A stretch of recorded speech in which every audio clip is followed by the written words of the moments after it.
1. Proposal. Every time I wear my wraparound skirt you can't take your eyes from it, Emily said teasingly as they were sharing their morning coffee. I know it's only a simple piece of material that you wrap around your waist, but I love the pattern and fullness of it. It's pure cotton, isn't it? Jean timidly replied. You should know better, since you ironed it the other day, Emily grinned. You are right, the material is superb and expensive, it is a Liberty fabric, classic design, and the pattern of flowers is fantastic. With your blue t-shirt looks great on you. Jean admiringly said as he leaned forward to touch it. Emily scrutinized him with her laughing clever eyes. Are you jealous of my outfit? Would you like to borrow it? Jean blushed but managed to say, No, I know you don't want me to touch your clothes, but I can still admire it. I'll tell you what, I have a proposal for you. I'll make you a wraparound skirt. I have plenty of material in my workshop, on 2 conditions. You have a month to lose 5 kilos and you have to shave your legs. Would you consider that? Emily said, looking at him seriously, but he could detect some mocking in her bright smiling eyes. He was taken by surprise with her proposal, though in the 2 years they were together they had often discussed his liking for female clothes and they both were comfortable about it. It's sweet to be in touch with your softer feminine side, Emily used to say to him. But this time she took it a step further, playing with his constant effort to lose weight, always trying to improve his figure. The proposal was very intriguing though. To have his own wraparound skirt? Could he do it? Lose 5 kilos in a month? He spontaneously reacted without too much thought. I accept your proposal, he boldly said. When can I start? Tomorrow morning, Emily said without much hesitation. You weigh yourself first thing in the morning and in exactly 4 weeks we'll find out how good you have been.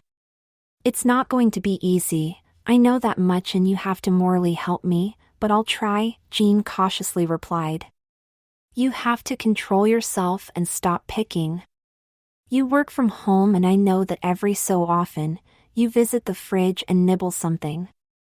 From now on you must strictly have 3 meals a day, a breakfast together, your light lunch on your own and dinner together.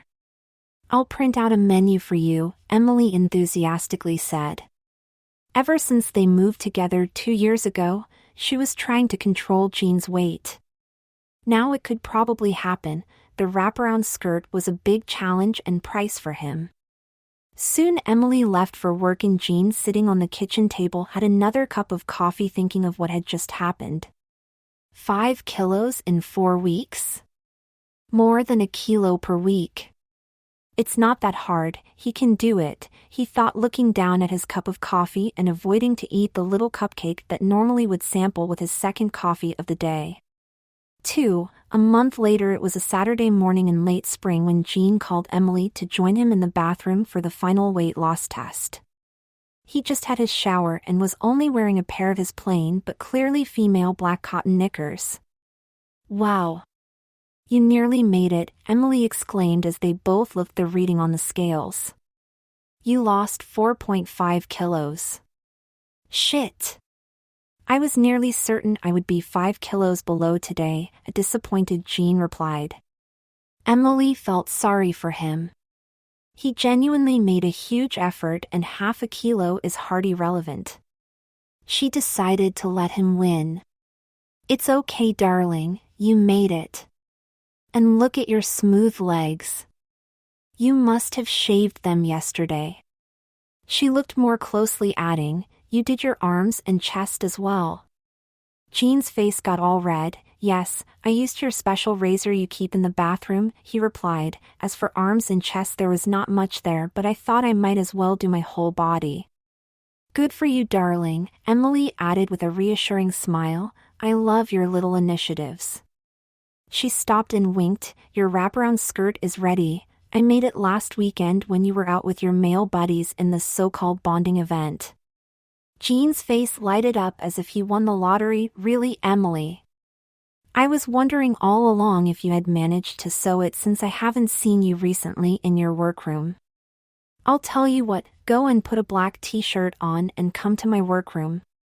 You can try it on.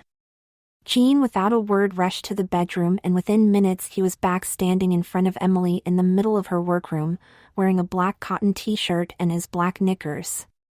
An old-fashioned Singer sewing machine was in one corner of the room. Emily got it as a present from her grandmother when she turned 18, and on top of her large workbench he could see the skirt, freshly ironed. A huge rush of excitement and adrenaline ran through his body. Emily kept her promise. Come on then, put it on, Emily teasingly said, looking at him with her ever-smiling eyes. I presume you know how. I'm certain that you had already tried mine. I know you too well. Jean, blushing all over again, nodded and approached the skirt cautiously, as it was something magic. It had a floral pattern in an olive green base color, and the fabric was Liberty Classic. I love it, he exclaimed, and with swift movements he adjusted it around his slimmer waist, the loss of 5 kilos making a difference, and felt with his hands the 2 vertical hidden pockets. You put pockets as well, he admiringly said. How do I look? Like a boy in a skirt, Emily said in a benign smirk, but it sits well on you. The 5 kilos you lost makes the difference. Probably you will be inspired now to lose a bit more weight, to improve even more your waistline.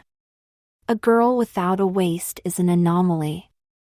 Blush, blush, blush again for Jean. She called him a girl? He liked it, but he kept silent, looking down at the hem of his skirt just a couple of inches below his knees. Yes, the length is good, Emily said, reading his mind, but then added in an anxious voice, I'm famished, we haven't breakfast yet, it's Saturday and we can have our full breakfast option. I'll do it, Jean offered, you deserve that much after this great present you gave me. Can I keep my new skirt on? Of course you can, but you better put an apron on. I would hate to see your lovely skirt being soiled with bacon fat, Emily strictly said. Yes, ma'am, Jean jokingly replied, enjoying the strict tone in Emily's voice. There were 2 aprons hanging behind the kitchen door, both made by Emily as part of her sewing lessons she received from her grandmother, using her precious Singer sewing machine some years ago. One was plain white and the other stripy blue, both based on a pattern given to her by her grandmother. They were functional cotton aprons with 2 large pockets in front, a substantial bib, and straps crossing in the back and buttoned at the apron strings. Jean picked the white one that didn't contradict his skirt's floral pattern and instantly realized that it fitted much better than before. The loss of 5 kilos made his waist look smaller. Not a girl's waist, but not a complete lack of it as well. As he moved around the kitchen preparing breakfast, he felt very comfortable in his t-shirt and skirt outfit, modestly covered by a functional apron, wearing Havaiana flip-flops on his feet. He was constantly aware of the skirt's hem gently brushing his legs, a truly divine feeling. He kept his apron on when they sat down at the kitchen table to eat breakfast.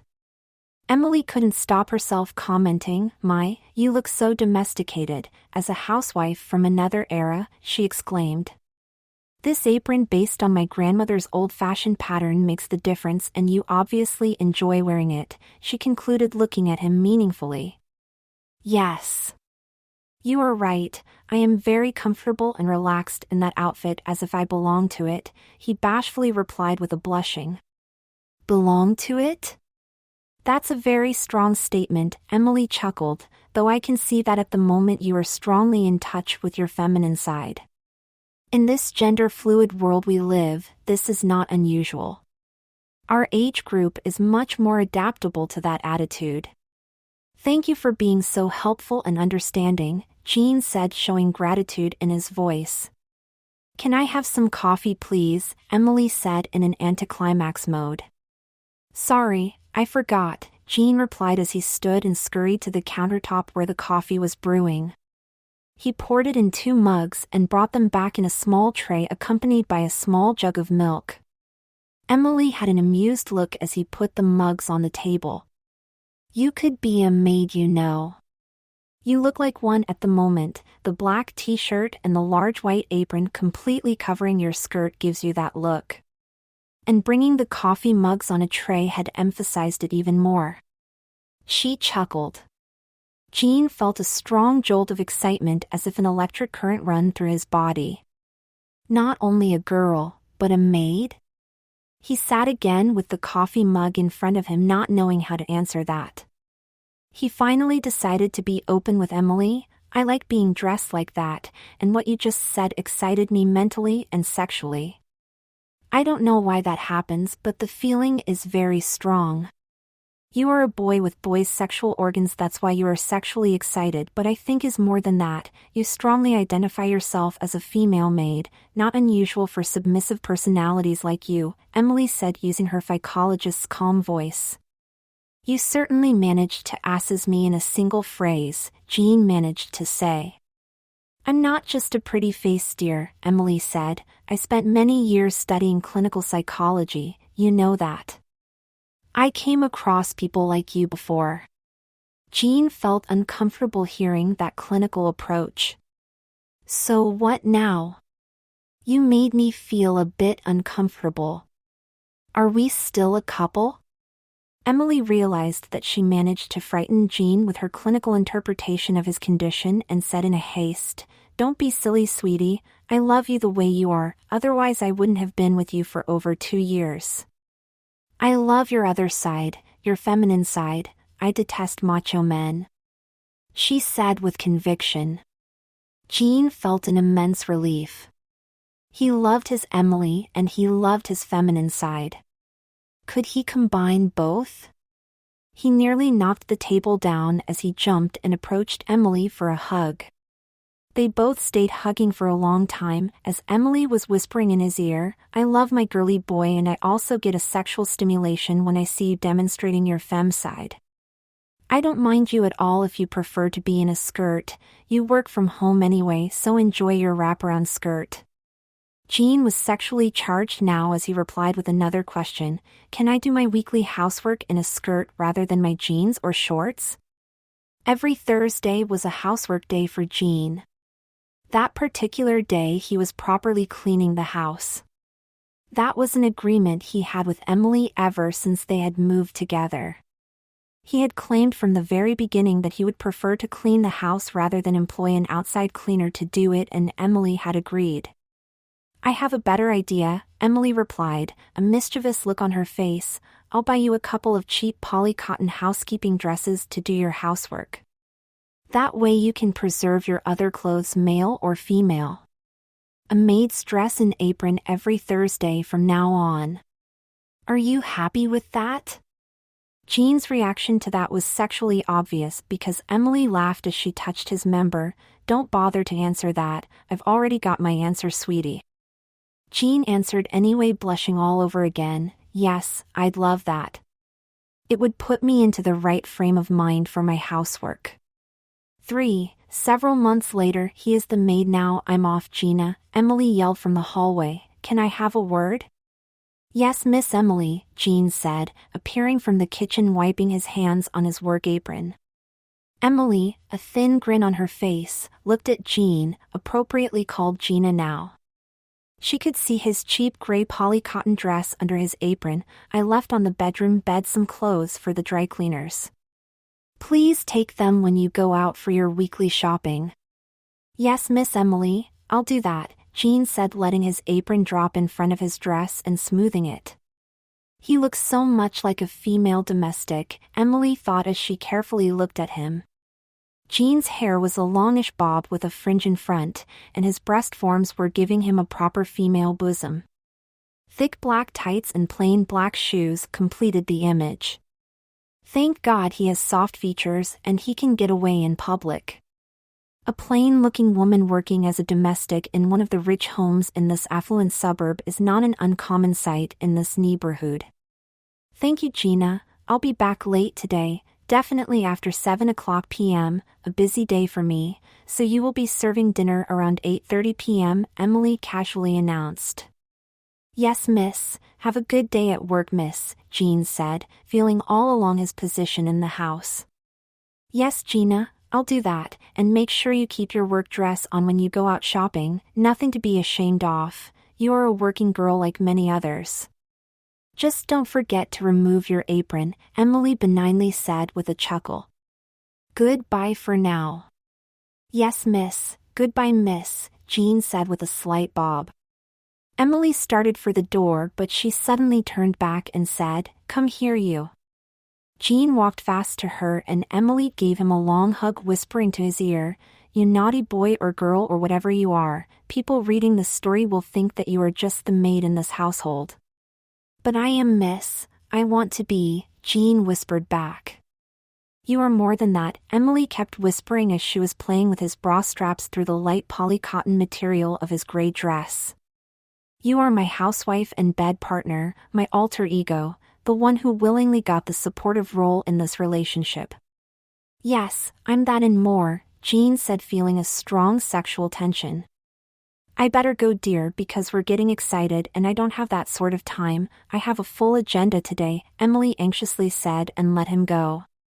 Yes, of course, Jean said with a sigh. I love you so much, were his last words as Emily opened the door, her last words being, Bye, Gina, make sure you take my clothes to the dry cleaners, I need them back in 2 days. Yes, Miss Emily, Scene answered, but she had already gone.